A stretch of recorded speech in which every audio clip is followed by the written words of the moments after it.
So we're going to continue with the amino acid chemistry reactions. And the next one that we started on is the formation of peptide bonds. Peptide bonds are formed between two amino acids, as we've discussed before. By using the right buffer solution, we can make sure that the two moieties of different amino acids are reactive to form an amide bond. It's called a peptide bond because it can then extend information of more of the amide bonds from free amino and the carboxylic acid residue. As we can see from this slide, in these compounds, we do have electrophilic domain presented by one amino acid, carboxylic acid group. And then we also have actually our electrophilic domains are in blue colors from what we remember. And then so this is an electrophilic domain. And then we also have a nucleophilic domain presented by amino group. So as a result, we can form a peptide bond. Usually peptide bonds are formed in, these compounds are synthesized in peptide synthesizer, and the reaction is done on the resin platform. So to take a look at the peptide linkage, and we're looking only at the linkage between two acids, we can see that as a result of the reaction, we have produced a bond between carbonyl group and the amino group of two amino acids and formed a peptide bond. And the beauty of it is that once this peptide bond is formed, we're going to have a free amino group, which is called an N-terminus, and then free carboxylic acid group, which is called a C-terminus. So if we want to present a structure of a peptide or a protein, we're going to list the protein, the amino acids, starting from the amino acid with the free N terminal, and go all the way through the linkages towards the C terminus. So let's put together an example, and maybe we will draw a good short peptide chain. So let's see if we can put together a nice peptide chain that is made in the following sequence. Glycine, let's put maybe serine, let's put lysine, and why not? We can also throw in a proline and conclude with the C terminus. Okay, so we see here the C terminus, we see here an N terminus,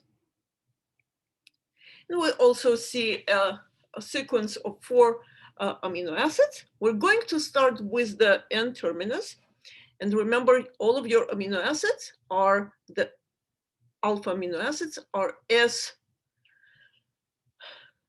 amino acids, so we have to emphasize it in the structure, and glycine is the only one that does not have a chiral center on alpha carbon. So let's go.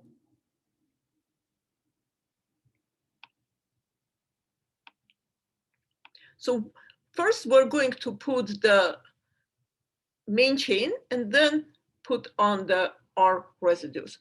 So NH2, CO, O, CO, sorry. And here is where my first amino acid is complete. As you can see, I have my alpha carbon carried by the carbonyl group, and that alpha carbon also carries an amino group on. What is missing on that alpha carbon over here is hydrogen, and again, remember, for glycine, our R residues for glycine is just the hydrogen. So we're just going to put hydrogen here just to show that it's there. Okay, now the first amide bond will form right there in this position. Let's highlight it. And the nitrogen in the first peptide bond belongs to the next amino acid, going through alpha carbon to the next carbonyl. The second amino acid is being complete now, and it's going to carry for serine, it's going to carry hydroxy metal group. Remember, it has to be an S absolute configuration. So we're going to go around. And we will put that residue on the dash to indicate the S configuration here. So it's CH2OH for your serine, your R residue. Moving on, we're ready to bring in the next amino acid. So this is our second peptide linkage. And let's put the next amino acid. Here we are. I want to emphasize the alpha carbons here, so you will be able to see them very well. Okay, and let's put in the carbonyl. Third amino acid is complete. Let's see what we've got there. It's lysine. So, and we already worked with lysine today. So let's just put it in. And H2. So here I will have 1, 2, 3, 4 as an R residue. And we're ready for the next amino acid through the peptide chain. And that one is a special one. So I want to take a little bit time explaining this one. Oops. So just like in the other peptide bonds, once we formed an amide bond, we're going to extend to alpha carbon and then to the carbonyl. Over here, my carbonyl is complete. So I'm going to have a carboxylate group here.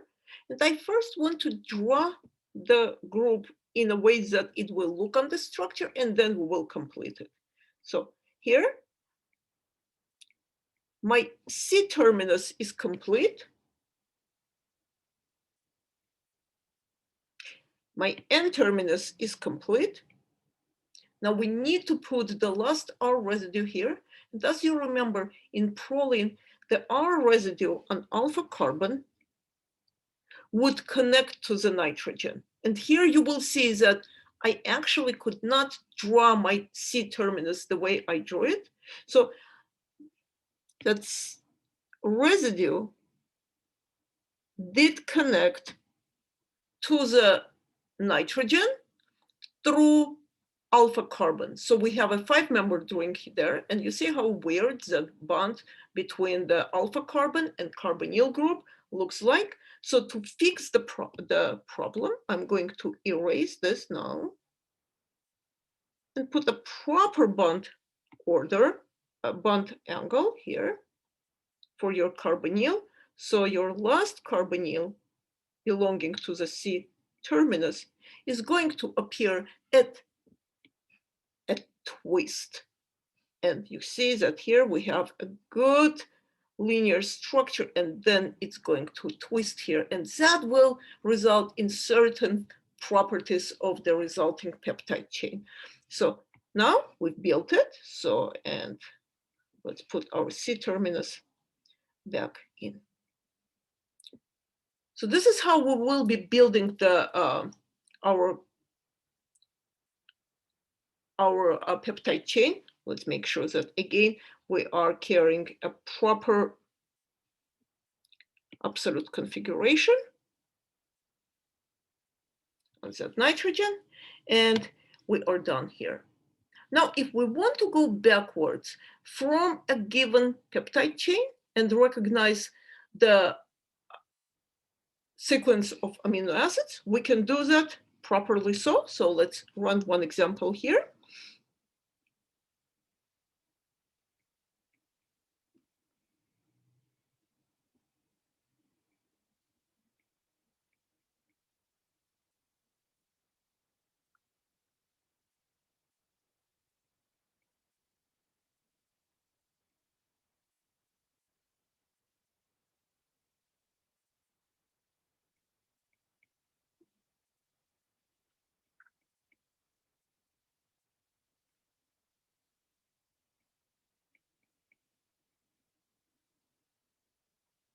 Mhm.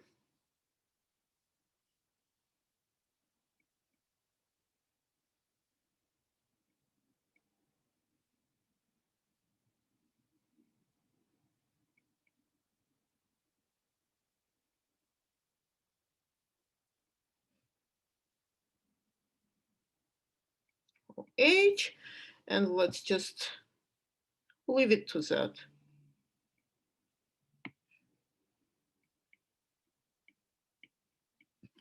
In here, I'm going to recognize the amino acid sequence. First, let's grab the N terminus. Let me turn on the lights here so it will be a little bit lighter in the room.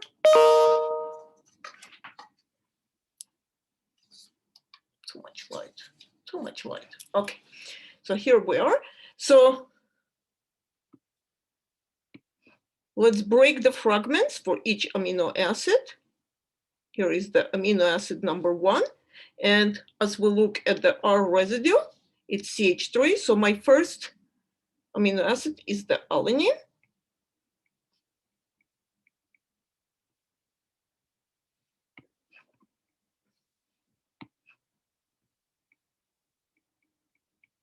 And let's go on to the next amino acid. Next amino acid is lysine with the appropriate R residue. Next one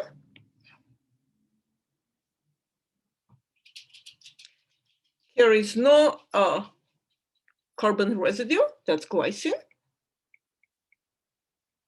And finally, the last one is threonine, if I'm not mistaken.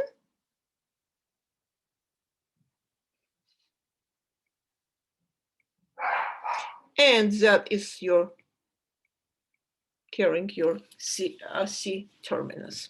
Okay, so we should be able to put the structure of peptide from the sequence of amino acids and also recognize the sequence of amino acids through the given structure.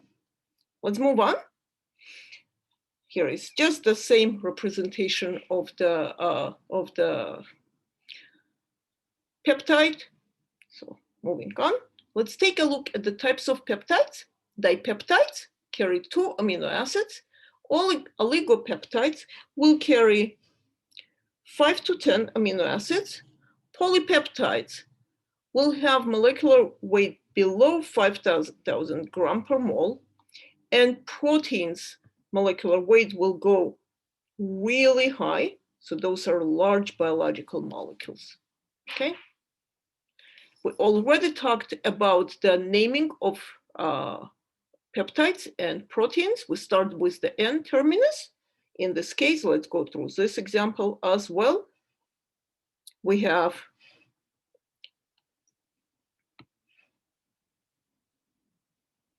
for R residue hydrogen, it's glycine. And then in the second one, for the R residue, we have a methyl group. So it's an alanine.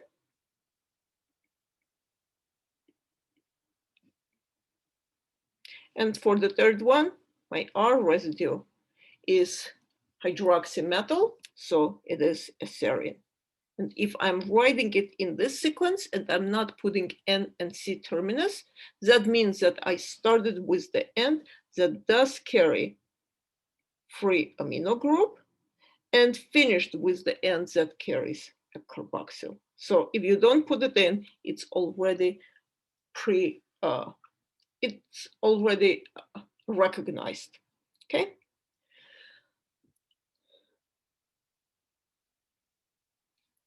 Let's move on. We're not going to talk much about protein structure determination. You will learn it in your actual biochemistry class. We'll move on to structure proteins and we will stop right there. So in structure of proteins, we are recognizing 4 levels of recognition. First is the primary structure of protein that will simply give us the sequence of amino acids. Imagine if you pull them into the string, so that will give you the sequence, okay? In the secondary structure, you will end up with the folding of a primary structure into helical or pleated sheets based on the sequence of amino acids. So let's take a good look at alpha helical arrangement. So in this case, the types of amino acids that are resulting in this helical shape will allow us to form strong hydrogen bond interactions between carbonyl oxygen of one amino acid and amide proton on the sixth residue of the other amino acid, okay? So we need to have small side chains so we can avoid steric hindrance and easily fold it into a helical structure. As you can see here, the hydrogen bonds are intramolecular bonds, and they're appearing between carbonyl and amino group every 6 residues. Okay, here we are, and so on. So if your R residues are small, then it's possible to fold the molecule into a nice helical sequence. Okay. Hydrogen bonds are intramolecular, and it's important for us to understand that when the hydrogen bond is intramolecular, in order for it to be strong and hold the molecule in a particular structure, and in this case, it's the bond between carbonyl oxygen and amino group of the amino acid on the 6th residue, we need to have a bond angle between oxygen, hydrogen, carrying that nitrogen of the other amino group. So we are actually looking at the hydrogen bond right there. Okay, so the hydrogen bond between oxygen, hydrogen, and nitrogen should not be at angle that is not close to 180 degrees. So our expectation is actually for a good hydrogen bonding is such that your bond angle, the intramolecular hydrogen bond occurring between oxygen, hydrogen, and nitrogen, this bond is close to 180 degrees. That will give you a strong intramolecular hydrogen bond, okay? Now, in beta sheets, however, we will see the amino acid sequence with the larger R residues. And as a result, instead of forming the helical structure, you will see formation of the pleated sheets, okay? In this case, again, we're going to have strong hydrogen bond interactions, but they will appear in a different manner. What will cause your molecule to turn into a beta sheet is usually the presence of the proline, because think about it, if you have an amino acid sequence that are moving in a certain way, and eventually they're going to, because of the presence of proline, we're going to end up with a kink, permanent kink here in a sequence, and that will result in the turn of your amino acid sequence in the opposite direction. And then if you have another proline over here, you're going to have another turn, and then the parts of the peptide will start interacting in this manner. So it's not turning on itself in a helical manner, but more in a pleated sheet manner, okay? So what you will see actually as a result for the secondary structure of protein, if you could take the X-ray of that, you are going to see the portions of the protein that will fold into a helical structure, and then you will see a beta pleated sheets, and then you might see some beta turns, and then maybe another helical structure, and so on. Okay, so secondary structure will refer to hydrogen bond interactions within the helical portion of the protein and the beta sheets. The beta turns are the small turns where the residues are so large that they do not allow the protein to fold into the helical structure or the sheet. Finally, for the tertiary proteins, we have a complete three-dimensional conformation. In addition to forming beta sheets, beta turns, alpha helicals, your protein is also going to go through some intramolecular interactions through R residues. So let's take a look at the types of the interactions here. We can have polar hydrophilic interactions and non-polar hydrophobic interactions. So let's see our hydrophilic and hydrophobic interactions here. So hydrophobic interactions are going to appear between the non-polar R residues, and they won't be the strong interactions. They are held by London forces.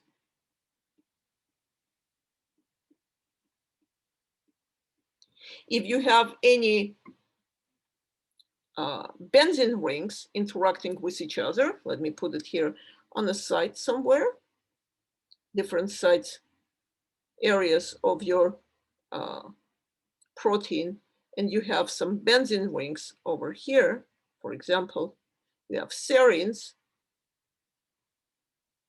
and you have threonines, then they are going to interact through pi interactions between the benzene rings.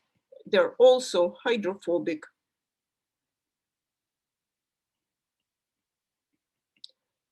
pi interactions.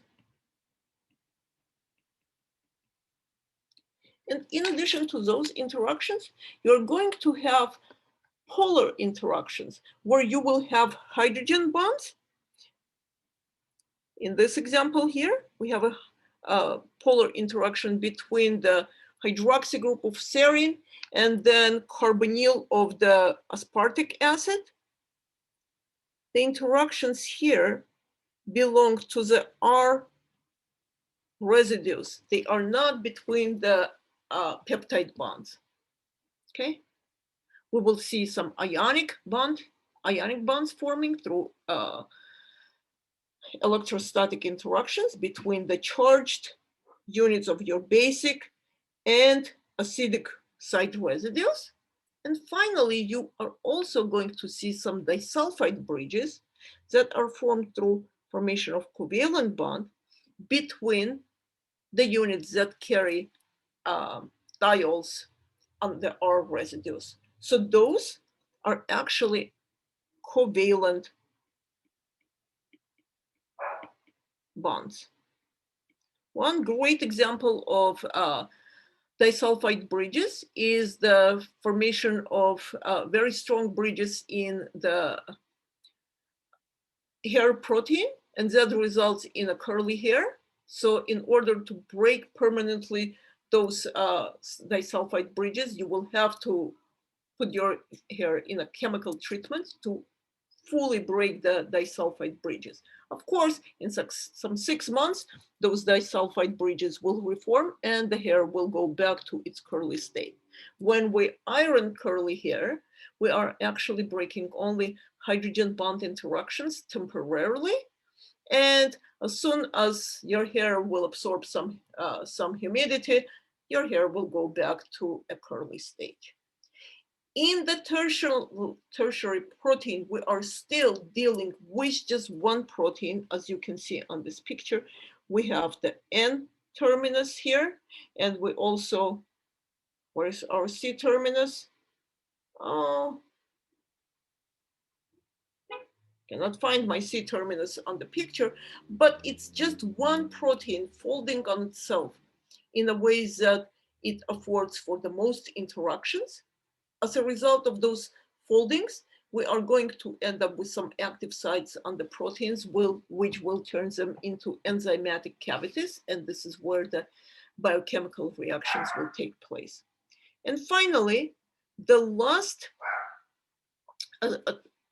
structure of proteins is the quaternary structure, where we have association of several proteins in the tertiary structure that will then interact through intermolecular interactions.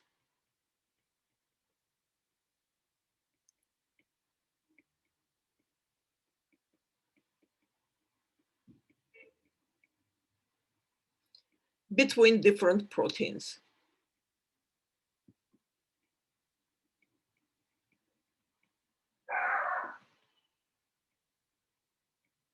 Okay, so that's your quaternary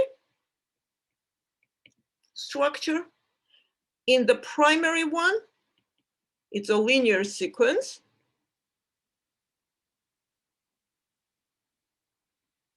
The secondary structure will give you the intramolecular hydrogen bonding.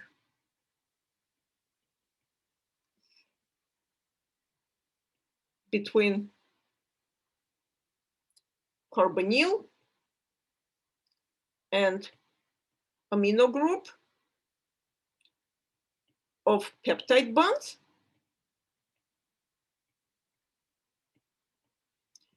The interaction is intramolecular. In the tertiary structure, we still see the intramolecular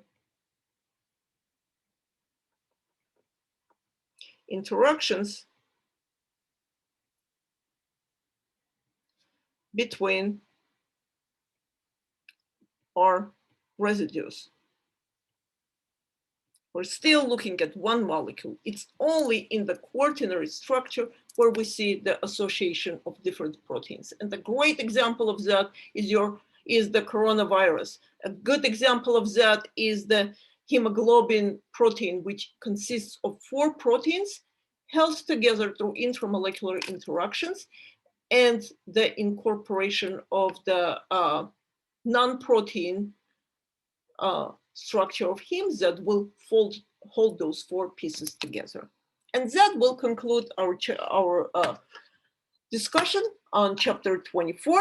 And we have successfully finished the coverage of organic chemistry for Chem 106. That is it, my friends. We're done. Congratulations. It's over. And I'm very proud of the completion of this course with such a great group of people.